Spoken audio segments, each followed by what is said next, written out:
Hi Moldies, happy day. I can't say what day of the week this is because number one, I'm on an ocean liner, so I'm not really sure what day it is. And number two, I'm not sure what day I'm going to share this delightful musings with you. So welcome Moldies, I love you.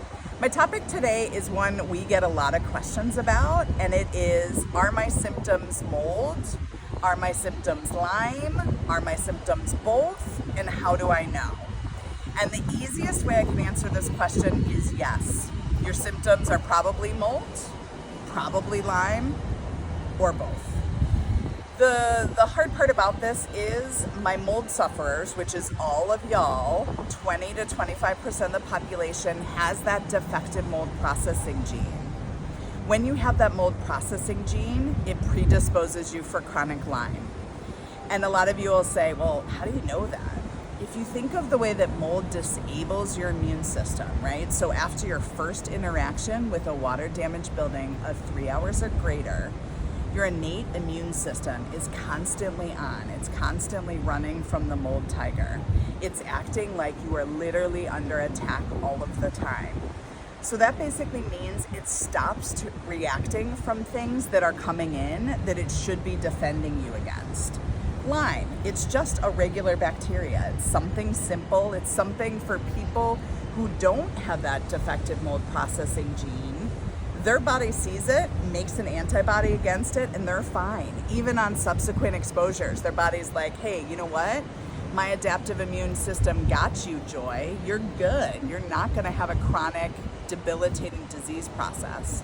But for my poor moldies, which is 20 to 25% of the adult population, well, and children, if you get an exposure to that bacteria, because your body's already under such immune stress, your body cannot make the antibody it needs. So you develop from a simple bacterial infection into a chronic infection.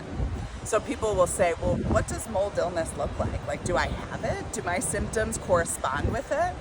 I'll tell you the biggest ones that we see. So number one, I would say, is brain fog. And brain fog can be a number of different things depending on how it presents in you. For some people, it's a feeling of not feeling quite themselves. We would call that a depersonalization response. You know, you can tell at that moment in time, some people get it with acute mold exposure where they just don't feel like themselves anymore. They feel different. They feel like they're out of body. They feel like they don't know themselves anymore. This can also present like a feeling of acute dementia. And the reason I say that is because a lot of my moldies will say, my short-term memory, like I'll drive to the grocery store, I'll park, I'll go in, I won't be able to remember where I put my car. Or I've gone to this store for 20 years, I try to drive home, I can't remember how to get there. Very common.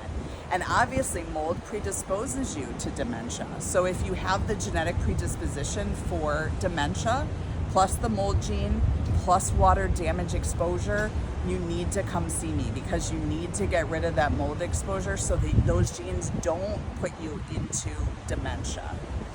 Some other very common signs, chronic fatigue. And when we talk about fatigue, I'm not talking about like when your friends say after a long day of work that they're tired, or this is a fatigue that rest doesn't fix. This is a muscle, whole body fatigue where even walking a half a block, you literally feel like you might collapse. It is a total body exhaustion where taking a nap does not fix it. You might also note that this is waking up in the morning and not feeling rested, because when you have neuroinflammation, you're not getting the deep and restful sleep.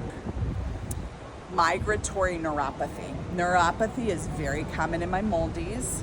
Migratory neuropathy is pathognomonic for Lyme disease. There is no other disease process that causes you to have numbness and tingling that moves around your body. So if you say to your friend or your partner, yeah, my arm was numb yesterday, my left arm. Now it's my right leg. Now it's my left arm. Now there's a part of my face. Migratory neuropathy is pathognomonic, which means it defines you as having Lyme disease. Neuropathy in general is very well linked with both mold and Lyme. So this is something that could be either or. But the migratory neuropathy, saying things like, you know, you go to see a provider and they're like, your pain doesn't make sense. That doesn't line up with the dermatome of the nerve. If you've ever heard that before, that's probably Lyme. That's probably mold exposure. Other things, multiple chemical sensitivity. All of my multiple chemical sensitivity, all of my MCAS, all of my POTS patients, they all exhibit positive for mold. So if you haven't been screened for mold and Lyme, and you have any of these things, as well as countless other symptoms that we'll list on our Facebook post, if you have any of these, please consider scheduling a consult. If this sounds like a friend or a family member, please share this video with them, because I think they'll find it interesting and they might just get to the bottom of that mystery illness that they've been looking for answers to. If you have any questions or concerns, please send us a message, or if you want some answers, please reach out either by calling us or www.thelydaycenter.com to book a consult. Sending you so much love and joy, Moldies. Stay strong. I promise we can help you get to the bottom of things. Have a beautiful day.